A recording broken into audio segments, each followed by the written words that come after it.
Hey, ¿cómo estás, mi querido? कैसे हैं आप लोग? I hope you are so fine and you are so मस्त, क्योंकि right now winter season is going on. So अभी ऐसा भी होता होगा शायद आप लोगों के साथ कि अर्ली मॉर्निंग को उठना नहीं पड़ता है, या फिर अगर ऑनलाइन क्लासेस है तो आपको उठना भी पड़ता होगा। बट इसको एंजॉय करना चाहिए, क्योंकि लाइफ में हर मोमेंट को हमको एंजॉय के साथ ही जीना चाहिए, क्योंकि यही लाइफ है, यही लाइफ का वो मोमेंट है जिसको हम बार बार फील नहीं कर सकते, राइट। वैसे मैं भी सुबह सुबह जल्दी उठ जाता हूँ। आई ऑल्सो वक अप एट 5 o'clock और 5:30 AM। डियर एवरी मोमेंट में मैं आप लोगों के पास कुछ ना कुछ डिफरेंट टॉपिक लेकर आता हूँ, एंड आई होप आप लोग इसको देखते भी हैं और साथ में इसको आप इन्जॉय भी करते हैं, कुछ सीखते भी हैं, एंड डेफिनेटली शेयर भी करते होंगे अपने नॉलेज को। आज का टॉपिक बहुत इम्पॉर्टेंट टॉपिक है, क्योंकि ये टॉपिक स्टूडेंट्स के लिए बहुत इम्पॉर्टेंट रोल प्ले करता है उनके लाइफ में, राइट। आज का जो टॉपिक है, ये टॉपिक एक नॉर्मल टॉपिक नहीं है, क्योंकि आपने देखा होगा कि अगर आप स्टूडेंट हो स्कूल लाइफ में, कॉलेज लाइफ में, कई बार ऐसे स्टूडेंट्स होते हैं जो किसी कारण से, ड्यू टू सम रीज़न, वो स्टडी नहीं कर पाते हैं। उनके ना स्टडी करने के कारण उनका जो रिज़ल्ट होता है वो डाउन हो जाता है, वो कम हो जाता है। और इसके पीछे कई रीज़न है। फैमिली इशू हो सकता है जिसकी वजह से वो स्टूडेंट पढ़ाई नहीं कर पा रहे, घर में कोई ऐसा प्रॉब्लम है, घर में ऐसा कोई रीज़न है जिसकी वजह से वो स्टूडेंट का माइंड डिस्टर्ब रहता है। या फिर हो सकता है वो स्टूडेंट जो है वो बचपन से ही स्टडी में काफ़ी वीक है, इसलिए जब क्लासरूम में टीचर समझाते हैं तो वो समझ नहीं पाते हैं टॉपिक को, और उसके ऊपर एक लेवल लग चुका है कि ये क्लास का वीकनेस बच्चा है, सबसे कमज़ोर है। बट मेरा मानना है ऐसा कुछ नहीं है। या फिर ऐसा भी रीज़न हो सकता है कि उसको पढ़ाई में इंटरेस्ट ही नहीं है, वो पढ़ना ही नहीं चाहता है, इस वजह से उसका रिज़ल्ट ख़राब हो रहा है। या फिर और भी रीज़न हो सकता है, लाइक उसके घर से उतना फोर्स नहीं है। बहुत से परिवार में ऐसा होता है कि आपको 10th या 12th या नॉर्मल ग्रेजुएट कर लो, देन आफ्टर आपको फैमिली की बिजनेस ही संभालना है। ऐसे कई रीज़न्स होते हैं जिस वजह से जब एक स्टूडेंट एग्ज़ाम देने बैठते हैं तो उनके सामने कई प्रॉब्लम्स आते हैं, या फिर एग्ज़ाम के पहले ही उनके मन में एक फियर आ जाता है, एक डर आ जाता है, जिससे वो स्टूडेंट का जो रिज़ल्ट है वो डाउन हो जाता है। आज मैं आपको कुछ ट्रिक्स बताने वाला हूँ कि जब आप एग्ज़ाम हॉल में बैठे हो तो एग्ज़ाम हॉल में बैठने के बाद जब आप क्वेश्चन का पेपर सॉर्ट आउट कर रहे हो तो कौन सा ट्रिक्स अपनाओगे जिससे आपको मार्क्स मिल सकता है, राइट। यस, आपको इस ट्रिक्स को अगर आप फॉलो करेंगे तो आपके मार्क्स में काफ़ी हेल्पफुल रहेंगे। मैं आज आपको कुछ ऐसे टेक्निक नहीं बता रहा हूँ जिससे, जो आपको सबको पता है कि एक स्टूडेंट अगर एक बुक रोज़ पढ़ेंगे, कंटिन्यूसली पढ़ेंगे, रोज़ उसको रिवीजन करेंगे या पूरे चैप्टर कंप्लीट कर लेंगे, अगर अच्छे से अच्छे टीचर्स के पास पढ़ेंगे या अच्छे स्कूल में पढ़ेंगे तो डेफिनेटली उसका मार्क्स अच्छा होगा, no doubt. But I am not telling about that. मैं कोई चैप्टर सिलेबस की बात नहीं कर रहा हूँ, मैं कह रहा हूँ एग्ज़ाम हॉल में आप जब बैठोगे तो आपके कॉपी में कुछ ट्रिक्स अगर आप अपनाओगे तो उससे भी आपका मार्क्स अच्छा हो सकता है। मतलब मिनिमम 5 to 10, 15, 20 मार्क्स तक इंक्रीज़ हो सकता है, डिपेंड अपॉन कंडीशन, राइट। सो वो ट्रिक्स क्या है, वो ट्रिक्स आज मैं आपको बताने वाला हूँ। सो आप लोगों को ये काफ़ी हेल्पफुल रहेंगे। ये MP बोर्ड हो, CBSE बोर्ड हो, कॉलेज के स्टूडेंट्स हो, या फिर कोई सा भी हो, हर जगह पर ये काफ़ी हेल्पफुल रहेगा। सो आज हम देख लेते हैं कि ये वो ट्रिक्स क्या क्या है, राइट। एक मिनट।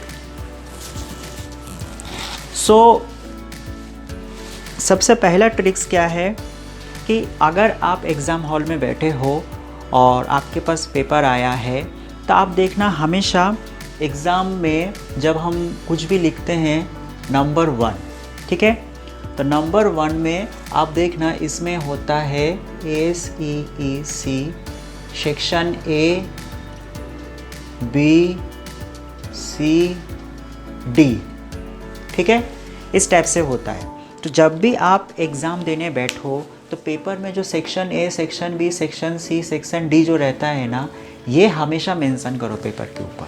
अगर आप सेक्शन बी का आंसर दे रहे हो तो ऊपर आप हेडिंग मेंशन करो सेक्शन बी। अगर आप सेक्शन ए का आंसर दे रहे हो तो ऊपर आप मेंशन करो सेक्शन ए। अगर आप सेक्शन सी के पेपर आंसर दे रहे हो तो ऊपर आप मेंशन करो सेक्शन सी। ये बहुत इम्पॉर्टेंट है, सो इसको हमेशा आप मेंशन करना। इससे क्या होगा, टीचर को उतना कन्फ्यूजन नहीं रहेंगे और वो आपके पेपर में मार्क्स देंगे कि नहीं देंगे वो आई एम नॉट श्योर, लेकिन आपकी एक इमेज उनके दिमाग में सेट रहेंगे। तो कहीं पर अगर आपको मार्क्स कम मिलता है वो एडजस्ट करेंगे। वो क्या सोचेंगे, नहीं इस स्टूडेंट का जो टेक्निक है आंसर देने का, इट वॉज आउटस्टैंडिंग। सो हमेशा सेक्शन जरूर मेंशन करना, right.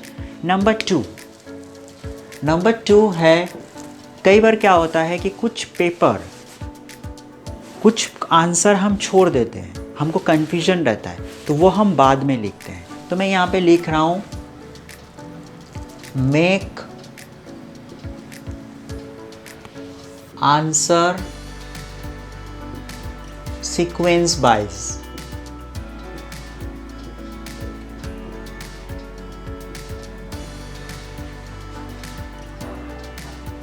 Make answer sequence wise, है ना। मतलब नंबर 2 में क्या है कि अगर मान लो आपने ए नंबर में 3 क्वेश्चन है, ठीक है, फिर बी नंबर में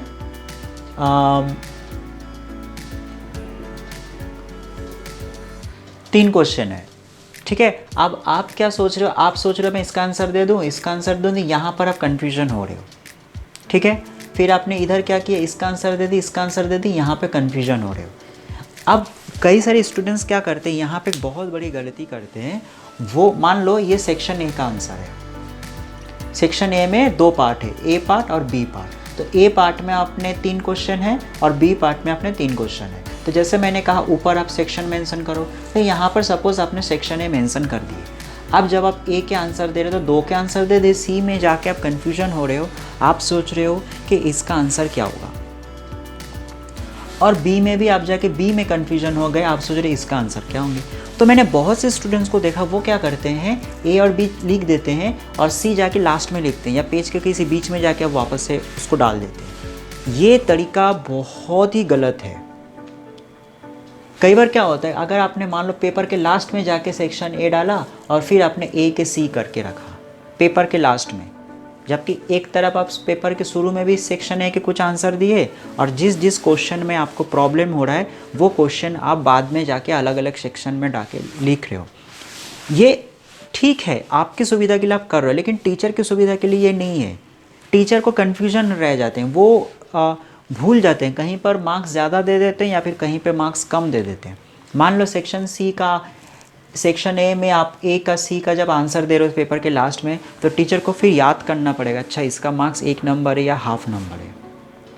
तो कभी भी किसी भी क्वेश्चन का आंसर अगर आप नहीं दे पा रहे हो तो मेरा रिक्वेस्ट यही है, मेरा रिकमेंडेशन यही है कि आप वो जगह वहीं पर छोड़ दो।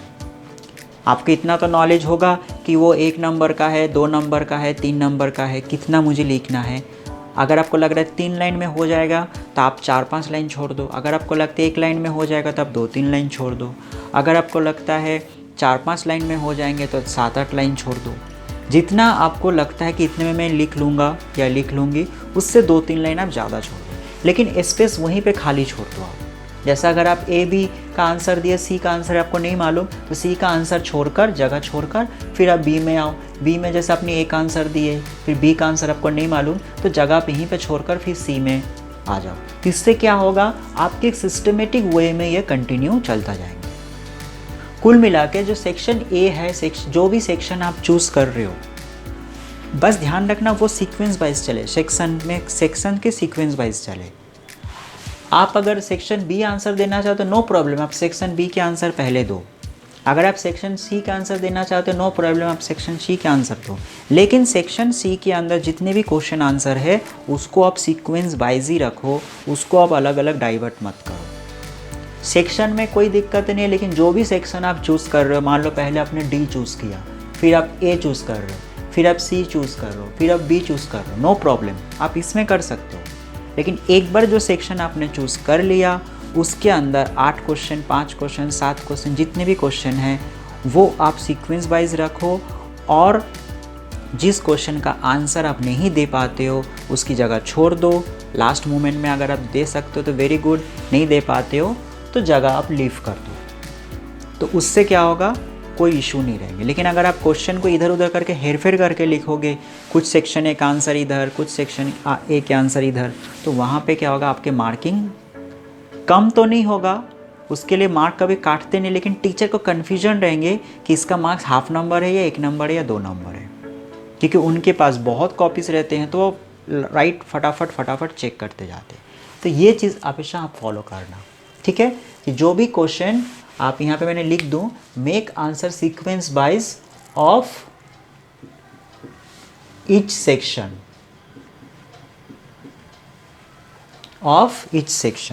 ठीक है।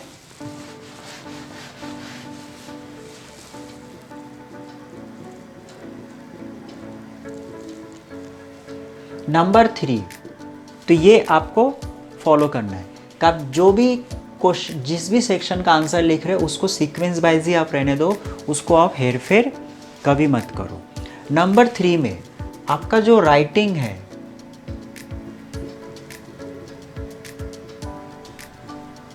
राइटिंग जो है, राइटिंग आपका कैसे होना चाहिए, लेजिबल, राइटिंग आपका लेजिबल होना चाहिए। ध्यान रखना, मैंने यहाँ पे ये नहीं कहा कि आपका राइटिंग बहुत अच्छा होना चाहिए, मैंने कहा लेजिबल। लेजिबल मीन्स होता है आप इस वे में लिखो कि आपका राइटिंग पूरा क्लीन हो और समझ में आना चाहिए, क्योंकि हर व्यक्ति की राइटिंग डिफरेंट होता है, कोई थोड़ा कर्सिव में लिखते हैं, कोई थोड़ा बहुत मिक्स करके लिखते हैं, पर आप जैसे भी लिखो राइटिंग लेजिबल होना चाहिए। आपका हर एक शब्द सामने वालों को समझ में आना चाहिए कि ये ए लिख रहे हैं, बी लिख रहे हैं, सी लिख रहे हैं, डी लिख रहे हैं, ये आपको होना चाहिए। मतलब हर वर्ड के बीच में थोड़ा स्पेस आप ज़रूर दो, नहीं तो कई बार क्या होता है कि आपका राइटिंग लेजिबल नहीं है। लेजिबल मतलब होता है समझ में आना, ऐसा अक्षर जो हम पढ़ सकते हैं उसको कहते हैं लेजिबल। तो अगर आपके मान लो आंसर सही है, आपने जो आंसर लिखा है वो सही है, पर टीचर को वो लेजिबल नहीं लग रहा है, टीचर को समझ में नहीं आ रहा, तो वो क्या करेंगे, आपके आंसर को काट देंगे। और इधर आपने एग्ज़ाम दे दिया, आप होप करके बैठे हो कि आपका मार्क्स बहुत अच्छा होगा, आपको बहुत अच्छा मार्क्स मिलेंगे, लेकिन उधर आपके मार्क्स पूरा कम हो गया। आप सोच रहे हो कि मैंने तो आंसर सब कुछ सही लिखा, फिर टीचर ने मेरे मार्क्स क्यों काट दिए। टीचर ने आपका मार्क्स इसलिए काटा क्योंकि आपका राइटिंग लेजिबल नहीं था, उनको कुछ समझ में नहीं आया आप लिख क्या रहे हो। इसलिए जब भी आप एग्ज़ाम दो तो हमेशा ध्यान रखना आपका राइटिंग लेजिबल होना चाहिए। राइटिंग कैसे भी लिखो नो प्रॉब्लम, आपका राइटिंग कैसा भी हो, बस लेजिबल होना चाहिए। आप जो भी अक्षर लिख रहे हो सामने वालों को समझ में आना चाहिए, क्योंकि आप अपने राइटिंग अगर पढ़कर समझा नहीं पाओगे तो सामने वाला पर्सन तो समझ ही नहीं पाएंगे। जैसे मेरे पास कई बार ऐसे कॉपीज़ आते हैं कि मुझको समझ में नहीं आता उसने लिखा क्या है। मार्क्स तो मैं तब दूंगा ना कि जब समझ में आए, क्योंकि वो अल्फ़ाबेट इस वे में लिखते हैं जैसे वो इंग्लिश या हिंदी या बंगाली या मराठी कौन सी लैंग्वेज का है पता ही नहीं चलता। गलती उसका नहीं है, बिगिनिंग से वो ऐसा कर रहे, किसी ने उनको गाइडेंस नहीं किया। बट कुछ चीज़ें आपको खुद को करना है, उसके लिए आपको जो क्लास में टीचर्स पढ़ाते हैं उनसे आप गाइड लो कि मेरा राइटिंग कैसे मैं सुधारूँ।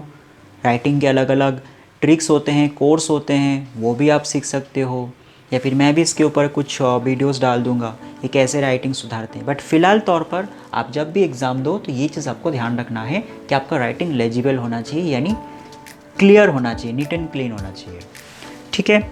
इससे भी आपका मार्क्स ग्रो हो सकता है। नेक्स्ट आता है 4 नंबर, हमेशा 2 colour pen, 2 colour pen. 2 colour pen मतलब एक होता है ब्लू और ब्लैक। हमेशा 2 कलर पेन आप एग्जाम हॉल में यूज़ किया करो। 2 कलर पेन क्यों? ब्लू होता है आंसर देने के लिए और ब्लैक होता है मार्किंग करने के लिए। जैसे आप section A, section B, section C, section D, ये हमेशा ब्लैक कलर में यूज़ करो, और जो ब्लू कलर है ये हमेशा आंसर देने के लिए यूज़ करो, ठीक है। तो जब भी आप एग्ज़ाम हॉल में बैठो तो हमेशा आप ब्लैक पेन और ब्लू पेन का इस्तेमाल किया करो, डबल पेन यूज़ किया करो। इससे क्या होता है, आपकी जो कॉपी है वो बहुत ब्यूटीफुल दिखता है, डिफरेंस समझ में आता है। जैसे आप ऐसे लिख रहे हो तो ऐसे लिखते समय जो मेन हेडिंग है, जैसे नरेंद्र मोदी, कोई आप ऐसे लिख रहे हो, या फिर कोरोना अ पैंडेमिक डिसीज इन 2020, तो 2020 में जो कोरोना हुआ था वो एक बहुत डेंजर डिसीज़ था, ये हेडिंग आप लिख रहे हो तो इस हेडिंग को आप क्या करो, ब्लैक पेन में यूज़ करो। उसके बाद जब आप इंट्रोडक्शन लिख रहे हो उसको आप ब्लैक पेन में यूज़ करो, फिर जब आंसर लिख रहे हो तो वो ब्लू पेन में यूज़ करो। इस तरीके से करोगे तो वो कॉपी काफ़ी ब्यूटीफुल दिखता है। तो ये 2 कलर पेन हो गया। इसके बाद हाईलाइटेड,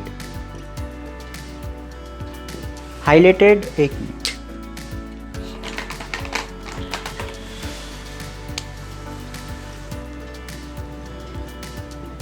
अरे यार,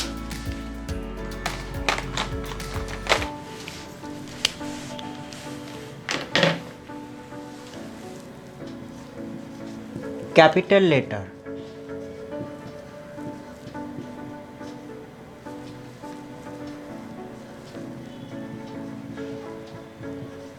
कैपिटल लेटर फॉर हाईलाइटेड।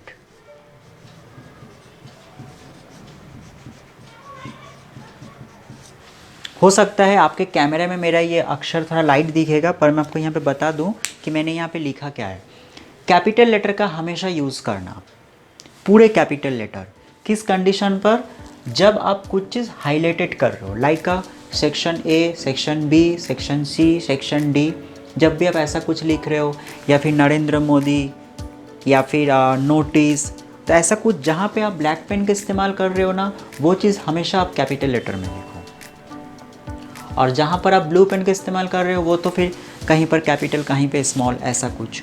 तो ये भी करने से आपका कॉपी काफ़ी अच्छा दिखता है, क्योंकि एक डिफरेंस लगता है कि आप नरेंद्र मोदी को पूरे कैपिटल लेटर में लिखा ब्लैक पेन में, फिर जब इंट्रोडक्शन लिख रहे हो वो सब अपने अपने हिसाब से स्मॉल कैपिटल आप यूज़ करो, जो ग्रामेटिकल का रूल्स है। लेकिन जब मेन हेडिंग की बात आती है, जैसे सेक्शन ए आप लिख रहे हो, सेक्शन बी आप लिख रहे हो, सेक्शन सी आप लिख रहे हो, तो उसको हमेशा black pen and capital letter में लिखोगे तो वो काफ़ी अच्छा दिखेगा। तो इससे भी मार्किंग काफ़ी अच्छा होता है। ठीक है, नेक्स्ट पॉइंट आता है 6 नंबर पे, डोंट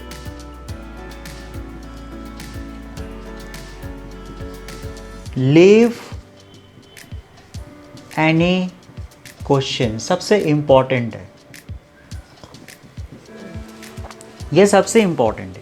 कभी भी क्वेश्चन नहीं छोड़ना है। हम अक्सर क्या करते हैं, जो क्वेश्चंस हमको आता नहीं है हम क्या करते हैं, वो क्वेश्चन छोड़ देते हैं। आप कभी भी कोई क्वेश्चन मत छोड़ा करो। देखो, वैसे भी छोड़ देंगे तो आपका मार्क्स कटिंग हो जाएगा, आपका मार्क्स डिडक्ट होगा। तो बेटर है जो मन में आता है वो लिख दो। थोड़ी बहुत अगर आप किसी से पूछ कर लिख सकते हो तो लिखो। अगर आपको अगर देख रहे हो कि ऐसा माहौल नहीं, जैसे बोर्ड में रिस्की रहता है, वो वहाँ पे सीरियस मैटर रहते हैं, जैसे बोर्ड में आप देख नहीं सकते क्योंकि वो दूसरे स्कूल में जाते हो, वहाँ पे माहौल अलग रहते हैं, तो जो मन में आता है लिख दो। क्योंकि आप वैसे भी छोड़ेंगे तो नंबर आपका कटेगा ही, तो उससे अच्छा है कुछ भी लिख दो मन मन में अपने हिसाब से। अगर मौका मिले तो थोड़ा टीचर से समझ लो कि क्या पूछ रहा है वो, अगर बता दो तो वेरी गुड है, नहीं बताए तो जो मन में आता है लिख दो। एटलीस्ट अगर कुछ भी 1-2 नंबर भी मिल जाए तो वेरी गुड है। स्पेशली अनसीन पैसेज कभी नहीं छोड़ना चाहिए, मैं आपको पर्सनली कह रहा हूँ। 4 सेक्शन होता है, एक अनसीन पैसेज आता है, एक सीन पैसेज मतलब लिटरेचर पार्ट होता है, एक ग्रामर सेक्शन और एक राइटिंग सेक्शन। 2 पार्ट कभी भी मत छोड़ना, राइटिंग सेक्शन और अनसीन पैसेज। ये जो मन में आता है वो आप लिख दो, क्योंकि अनसीन पैसेज में आपको सामने पढ़ना है, सामने पढ़ के आपको आंसर देना है। राइटिंग सेक्शन में बस आपको फॉर्मेट मालूम होना चाहिए, बाकी मैसेज आप अपने मन से लिखो। तो राइटिंग पैसेज में आपको नंबर मिलेगा ही मिलेगा, इसलिए उसमें जितने भी राइटिंग शेक्स पार्ट आते हैं ना, जो भी मन में आता है कुछ भी लिखो, पर लिखो। और अनसीन पैसेज में भी लिख दो। नंबर डिडक्ट कहाँ पर होता है, एक लिटरेचर वाली पार्ट में और ग्रामर वाली पार्ट में। ग्रामर में एग्जैक्ट ग्रामर होना चाहिए, तो ग्रामर में आपका मार्क्स पूरा कटिंग हो सकता है, क्योंकि उसमें बिल्कुल पॉइंट टू पॉइंट आपको लिखना पड़ता है। तो ग्रामर में फिर भी मैं आपको फोर्स नहीं करूँगा, लेकिन अनसीन पैसेज, राइटिंग सेक्शंस और लिटरेचर पार्ट ये हमेशा लिखते जाओ जो मन में आता है। और लास्ट में जब समय नहीं कुछ नहीं हो तो ग्रामर में भी कुछ भी लिख दो, बट पूरा ए से लेकर लास्ट तक आपको पूरा पेपर कंप्लीट करके फिर ही एग्ज़ाम के बाहर जाना है। क्यों? क्योंकि मान लो आपका है 80 नंबर का पेपर, आपके 80 नंबर का पेपर है, उसमें से आपने दिया 50 नंबर का पेपर, तो कितना नंबर आपने छोड़ दिया? ये 30 नंबर। ठीक है। अब कहा जाता है लिटरेचर में आप जितने का भी पेपर देंगे उसमें से 10 से 20 नंबर तो आप यूँ हटा दो, ये टीचर काटेंगे ही काटेंगे। 10 नंबर तो मिनिमम मान के चलो आप, 10 नंबर आप माइनस करके चलो, वो टीचर काटेंगे, क्योंकि कभी भी लिटरेचर में फुल मार्क्स आपको मिलेगा नहीं। ठीक है। अब मान लो 10 नंबर यूँ माइनस करो तो 50 का तो अपने पेपर ही दिए, उसमें से 10 आप माइनस कर दो तो कितना बचा? 40 नंबर। अब क्या 40 में से आप गलती नहीं करेंगे, पूरा सही थोड़ी लिखेंगे। अब मान लो 40 में से आपने 15 नंबर मिस्टेक्स किए तो कितना बचा? 25। अब ये बिल्कुल पासिंग के मार्क्स में जाकर आया, 80 में से 25। इसलिए मैं आपको हमेशा कह रहा हूँ कि अगर आप मान लो यहीं पर आपने 80 की पेपर दी, आपने 80 का पेपर है, 80 का आपने 80 का ही पेपर दी, इसमें से 10 नंबर माइनस करो, टीचर काटेंगे तो कितना बचा? 70 में से 40 माइनस कर दो, पूरा सब कुछ काट लिया, फिर भी देखो आपके पास 30 नंबर बचा, यानी पास हो गया। इसलिए जब भी आप पेपर दो तो इंग्लिश पेपर हमेशा आप पूरा आंसर लिखो। पहले तो जितना हो सके खुद लिखो, और जब आप ऐसा आपको लगता है कि अब मैं इसका आंसर नहीं दे पा रहा हूँ, मुझे नहीं मालूम, तो take the help of teacher ने थोड़ी बहुत स्टूडेंट से गाइड ले सको, थोड़ी बहुत अपना माइंड लगाओ, और लास्ट में अगर कुछ भी नहीं देख रहे हो, माहौल ऐसा कुछ भी नहीं है, सीरियस मैटर है, तो जो मन में आता है अपना पेन लो और कुछ भी लिख कर कॉपी देकर निकल पड़ो। बस ये सारी चीज़ अगर आप फॉलो करोगे तो इससे आपका मार्किंग 5 से 10 नंबर बढ़ सकता है। कोशिश करना पेंसिल और एक स्केल ले जाने की। अगर आप कोई भी मार्जिन कर रहे हो तो अपने हाथ से ना करके पेंसिल या पेन का इस्तेमाल करो। पेन का इस्तेमाल मत करो, पेंसिल का और स्केल का इस्तेमाल करो। तो 7 नंबर पॉइंट में हम यूज़ कर सकते हैं, use pencil and scale for margin. इन सारी चीज़ों का इस्तेमाल करना है। अब इसमें से देखो सबसे ज़्यादा इम्पोर्टेंट क्या है, जो स्टूडेंट्स को मैंने देखा है वो ये भी इस्तेमाल करते हैं, 2 कलर भी इस्तेमाल करते हैं, नहीं करते हैं कौन सा? ये वाला। ये आप हमेशा करना, आप कोई भी क्वेश्चन मत छोड़ना, इससे आपका मार्किंग बढ़ सकता है। मैं ऑनेस्टली कह रहा हूँ, मैं खुद करता हूँ, कई बार स्टूडेंट्स का मैं मार्क बढ़ा देता हूँ। कुछ स्टूडेंट्स लिख लेते हैं अंदाजे में, उसका आंसर सही हो जाता है। ये वाला तो करते ही हो। कैपिटल लेटर का भी इस्तेमाल करना, जहाँ जहाँ आपको हेडिंग लगता है कि ये मेन हेडिंग है तो उसको कैपिटल लेटर में इस्तेमाल करना। ये नहीं करते हैं स्टूडेंट, ये आप फोकस करना, आपका राइटिंग लेजिबल होना चाहिए। भले ही आपका राइटिंग ख़राब हो, अच्छा हो, मुझे उनसे कोई लेना देना नहीं है, टीचर का कोई लेना देना नहीं है। बस आप ऐसा लिखो कि टीचर आपके हर एक क्वेश्चन का आंसर समझ जाए कि आपने क्या लिखा है। बट सबसे इम्पॉर्टेंट थिंग्स जो मैंने आपको ये 2 नंबर में बताया, मैं यहाँ पे हाईलाइटेड कर रहा हूँ, ये वाला, ये आप हमेशा ध्यान रखना। सेक्शन में मैं कोई बाउंडेशन नहीं कह रहा हूँ कि आप ए का आंसर दो। हो सकता है किसी को ए बहुत अच्छा लगता है, अनसीन पैसेज आपको कंफर्टेबल लग रहा है तो पहले आप अनसीन पैसेज लिख लो। अगर आपको लगता है कि नहीं मुझे पहले लिटरेचर वाला टेक्स्ट बुक वाला आंसर देना है तो डी वाला आंसर दो। अगर आपको लगता है नहीं मुझे पहले ग्रामर देना है तो ग्रामर दो। और अगर आपको लगता है नहीं मुझे पहले लेटर राइटिंग सेक्शन लिखना है तो बी दो। बट आप जो भी सेक्शन चूज़ कर रहे हो उस सेक्शन के आंसर आप सीक्वेंस वाइज ही रहने दो। आप कुछ आंसर यहाँ पे लिख रहे हो, कुछ आंसर बाद में लिख रहे हो, तो उसमें दिक्कतें नहीं है।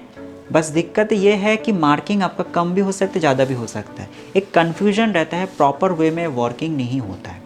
जैसे मैं बचपन में क्या करता था, मैं हमेशा अनसीन पैसेज पहले चूज़ नहीं करता था, मैं सबसे पहले राइटिंग सेक्शन पार्ट चूज़ करता था। तो सेक्शन बी में मान लो 5 क्वेश्चन है तो 4 मुझे आता है, 1 मुझे नहीं समझ में आ रहा तो मैं उसके लिए एक जगह छोड़ देता था और फिर सेक्शन सी में चले जाता था, ग्रामर में या डी में, और सबसे लास्ट में मैं ए सेक्शन करता था। लेकिन जो भी सेक्शन में चूज़ करता था उसका आंसर में सीक्वेंस वाइज ही रहता था। हाँ, मान लो आप ABC कर रहे हो, जैसे कि मान लो यहाँ पे भी एक ट्रिक्स मैं बता दूँ, हो सकता है आपके मन में कन्फ्यूजन हो। मान लो आप 1 नंबर में 3 क्वेश्चन है, A, B और C। अब आप कह रहे हो कि सर मान लो हमको पहले C आता है, तो पहले तुम C का आंसर दो, फिर आप B का आंसर दो, फिर आप A का आंसर दो, वो चलेगा आगे पीछे। लेकिन कुछ आंसर को यहाँ पर छोड़कर आप पेज के लास्ट में या पेज में के बीच में जाके आप लिख रहे हो, ऐसा मत करना। किसी भी नंबर में अगर क्वेश्चन आगे पीछे करके लिख रहे हो लिखो, लेकिन उसको पेज के इधर उधर करके मत लिखना, उसी सेक्शन में रहने देना। सो आई होप आपको ये वीडियो समझ में आया होगा। ये एक ट्रिक्स है, जब एग्ज़ाम हॉल में आप बैठे हो तो इस तरीके से रूल्स आप फॉलो करना। इसके अलावा बहुत से रूल्स हैं, लेकिन जो मेन रूल्स है वो मैंने आपको बता दिया। आपको भी अगर कुछ रूल्स ऐसा लगता है कि हाँ ये रूल्स बहुत अच्छा है, इसको मैं फॉलो करूँ, तो डेफिनेटली उसको फॉलो करना और एग्ज़ाम में अच्छे मार्क्स लेकर आना। एंड नेक्स्ट टाइम फिर एक न्यू टॉपिक लेकर आऊँगा। एंड तब तक के लिए सी यू माय डियर।